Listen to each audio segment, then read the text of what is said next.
안녕하십니까. 월급쟁이 생존 부동산 1000만원으로 시작하는 짬짬이 부동산 경매투자 저자 박진혁입니다. 분양형 호텔을 분양을 받아서 아마 수익률이 높다고 해서 분양을 받았는데 그거로 인해서 마음고생이 많은 분들이 계실 겁니다. 자, 그분들을 보호하는 법을 국토교통부에서 발표를 했습니다. 자, 그 내용을 살펴보도록 하겠습니다. 과장, 허위 광고를 믿고 분양 호텔이나 생활형 숙박시설에 투자했다가 피해를 보는 사람들이 많이 늘어나자 정부가 일정 규모 이상 건축물이면 분양신고를 의무화하는 제도 개선에 나섰습니다. 하지만 사업자 처벌이나 피해자 보호 등의 허점이 아직도 많아서 정부가 좀 더 적극적으로 나서야 한다는 지적이 제기되고 있습니다.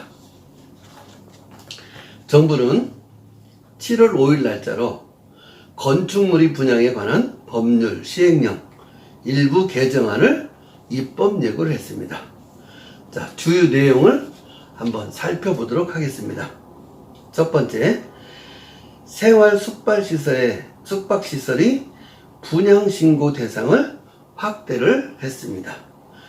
소규모 생활 숙박시설을 분양할 경우 분양 소비자 보호를 강화하기 위하여 분양신고 대상을 현재 바닥면적 합계 3000제곱미터 이상에서 30실 이상으로 확대를 했습니다.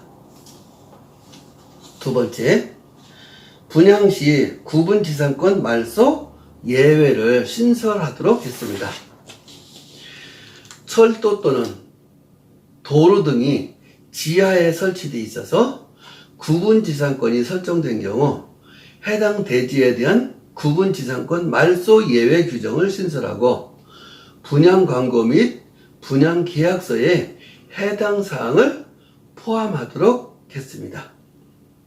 세 번째, 부동산 개발업 등록 확인 절차를 신설을 했습니다. 분양업자가 부동산 개발업의 관리 및 육성에 관한 법률에 따른 등록 대상인 경우 등록 여부를 확인하기 위한 제출 자료를 규정을 했어요. 네 번째, 인터넷 청약 대행 기관을 국토부 장관이 지정하는 기관으로 변경하도록 했습니다.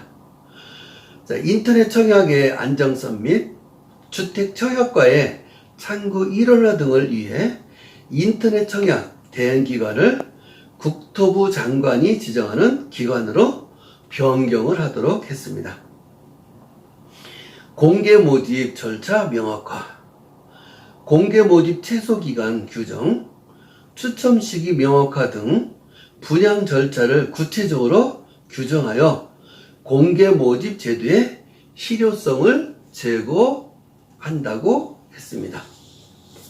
제 아시는 지인이 제주도에 있는 분양형 호텔을 분양하는 일을 했습니다. 그래서 아시는 분들, 많은 사람들을 계약을 하게 했어요. 그런데 건물이 다 완공되고 잔금을 치르고 그 이후에 이제 관리하는 회사도 이제 지정이 돼서 관리를 지금 하고 있는데 사드 문제로 인해서 중국 사람들이 우리나라에 지금 관광을 오지 않습니다.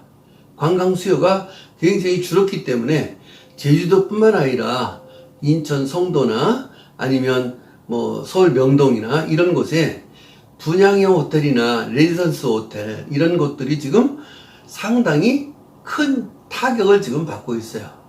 그래서 이곳에서 분쟁이 지금 총 3분의 1 정도가 지금 분쟁에 휘말리고 있다고 이해를 합니다.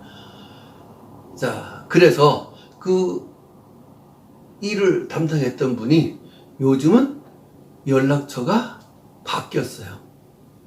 연락 두절이고 전화를 해도 전화를 받지 않고 아주 잠수를 탔습니다. 자, 이렇게 분양 호텔을 분양을 받아서 피해 보시는 분들을 보호하겠다라고 지금 이렇게 국토교통부에서 이제 나섰습니다. 그런데 기존에 이런 피해를 본 사람들을 어떻게 구제할 수 있는 방법은 지금 전혀 없는 거예요. 그리고 앞으로 이런 사람들을 이제 구제를, 그런 피해를 보지 않도록 해주겠다라고 하는데, 그렇게 한 사업자들은 어떤 처벌을 받을 수 있는 그런 것들이 전혀 없어서, 조금, 미흡하다라는 그런 내용으로 지금 내용인 것 같습니다. 자, 여러분들, 분양형 호텔 투자하지 마세요. 감사합니다.